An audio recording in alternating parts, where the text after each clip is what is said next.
Bonjour, aujourd'hui nous rencontrons des habitants de la communauté de communes de Valette dans le cadre d'une future implantation d'éoliennes dans le secteur. Nous les interrogeons, échangeons avec eux sur une série de thématiques qui vont ouvrir le débat. Chaque intervenant répond avec ses facilités, avec ses difficultés. On peut savoir, on peut ignorer, toutes les réponses sont bonnes. Je dois bien admettre que si j'avais été à leur place, je pense que j'aurais sorti un joker pour un certain nombre de questions. C'est donc avec respect et bienveillance que nous accueillons toutes ces réponses. On est parti. Avez-vous été informé qu'une enquête d'utilité publique au sujet d'un projet éolien du Haut-Vignoble se tient à la mairie de Valette du lundi 29 mars au vendredi 30 avril prochain? Non. Non, pas du tout. Moi, personnellement, non. Moi non plus. Et moi non plus. Non. Oui, nous avons été informés et d'ailleurs nous avons vu des panneaux sur le bord de la route, des panneaux jaunes qui expliquaient également cette enquête.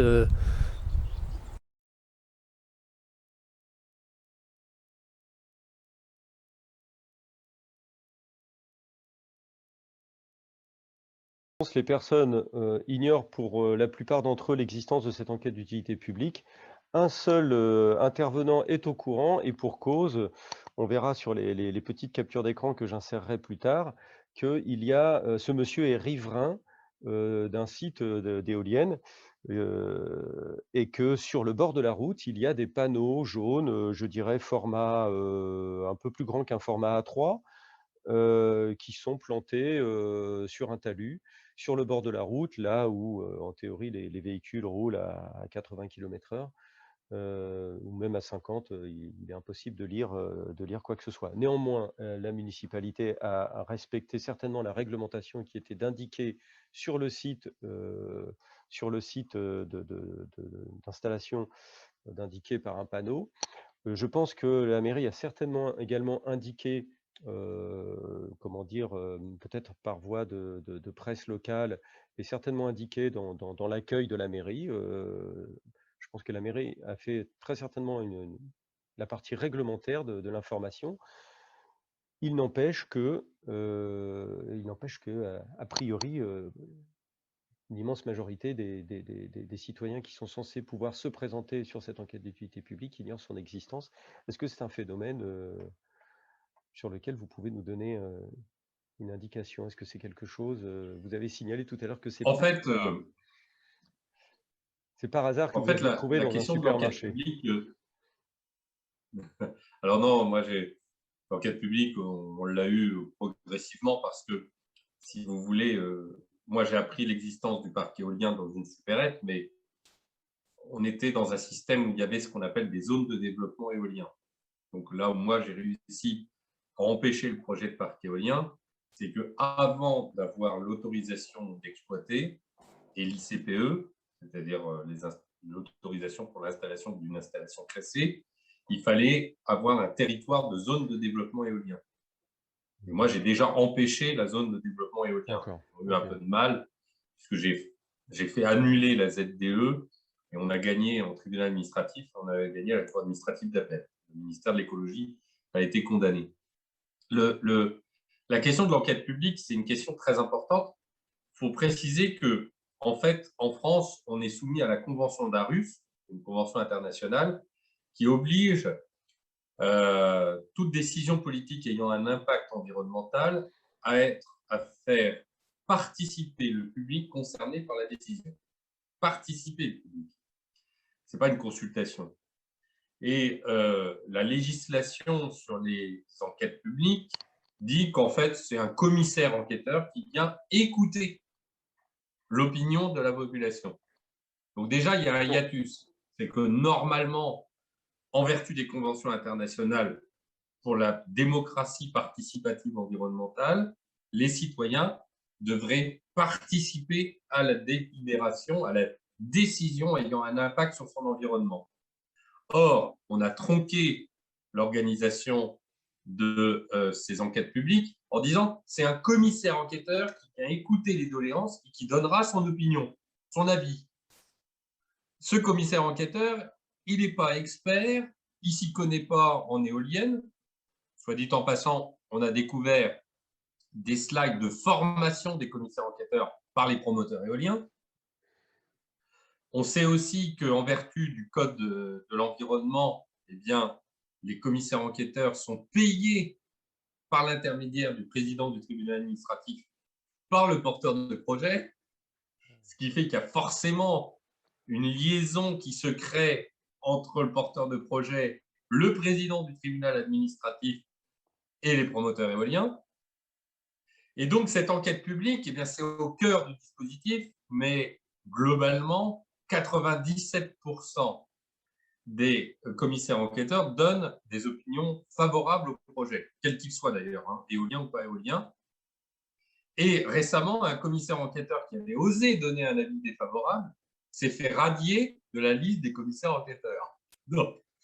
Donc déjà, le problème, c'est que le principe de l'enquête publique est déjà problématique. Ensuite, donc, cette enquête publique fait l'objet de publicité. Bon, là-dessus, elle est plus ou moins bien faite. Ça arrange les promoteurs éoliens qu'il n'y ait pas trop de bruit autour de ces enquêtes publiques. Et lorsque les enquêtes publiques font l'objet d'une forte opposition, comme c'est arrivé par exemple à Noirmoutier, Noirmoutier, 80% de contributions négatives s'opposant au projet. Dans la campagne, il y a plusieurs exemples où il y a eu un raz-de-marée d'opposition. Pour autant, le commissaire enquêteur donne un avis favorable, alors que normalement, il doit écouter l'avis de la population. Alors, les éléments de langage des promoteurs éoliens, c'est de dire, oui, mais c'est parce que les opposants sont beaucoup plus mobilisés que les autres. Donc, il n'y a que les opposants qui viennent s'exprimer aux enquêtes publiques. Alors là-dessus, il y a une réponse toute bête, c'est qu'il y a eu des référendums d'initiatives locales qui ont été établis par certaines communes. C'est-à-dire, êtes-vous pour ou contre le projet de parc éolien? Et tous les exemples où il y a eu des référendums, vous avez une opposition de 80%, vous avez 80% de non pour oui, 20% de oui. En général, les 20% de oui, c'est plutôt les gens qui ont les éoliennes sur leur propre terre ou la famille. Donc, évidemment, le préfet dans un département, il a dit « Ah non, on n'organise pas de référendum ». Ah oui, parce que l'argument des promoteurs éoliens est de dire qu'il n'y a que les opposants qui se mobilisent. Dans le cadre d'un référendum, évidemment, ça ne marche pas, puisque c'est toute la population qui est amenée à voter. Et donc, c'est beaucoup plus clair. Il y a même eu, par rapport aux promoteurs éoliens, qui régulièrement disent « Nous avons des sondages », qui disent que 80% de la population est favorable aux éoliennes. Et même, c'est beaucoup mieux quand les personnes sont à côté des éoliennes, il y a une acceptabilité de 90%.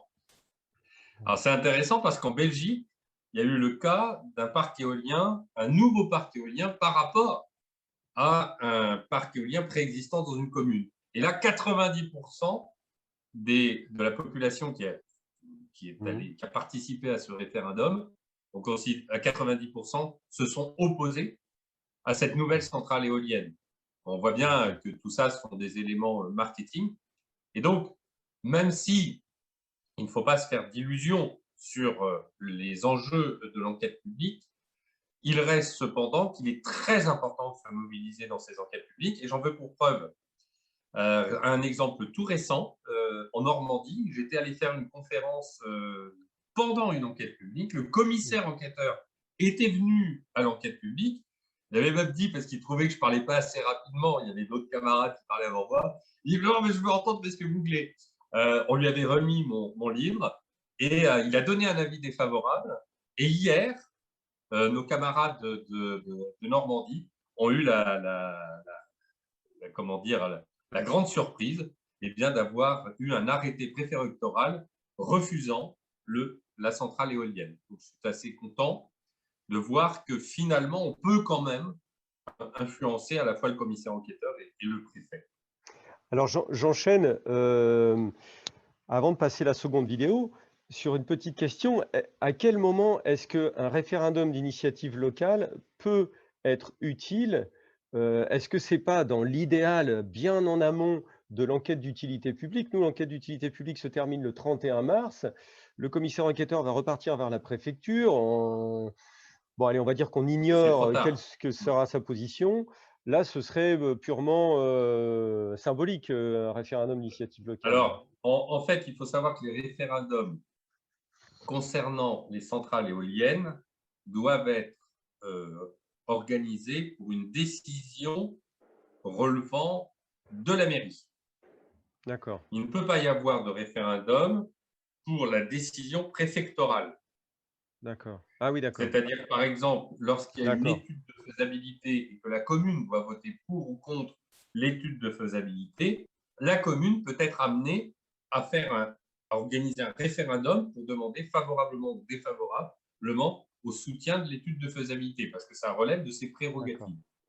Donc on est Mais hors quand délai. c'est à ce stade-là, c'est fini.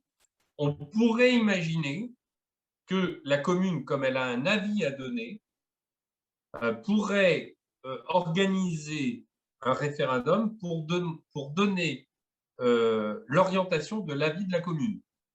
Comme la commune peut donner un avis, on pourrait imaginer que la commune organise un référendum en disant « Nous, commune, on doit se positionner dans le cadre de l'enquête publique, devons-nous donner un avis favorable ou défavorable à cette centrale éolienne ?» Je pense que là, ça fait partie des prérogatives de la mairie. Ok.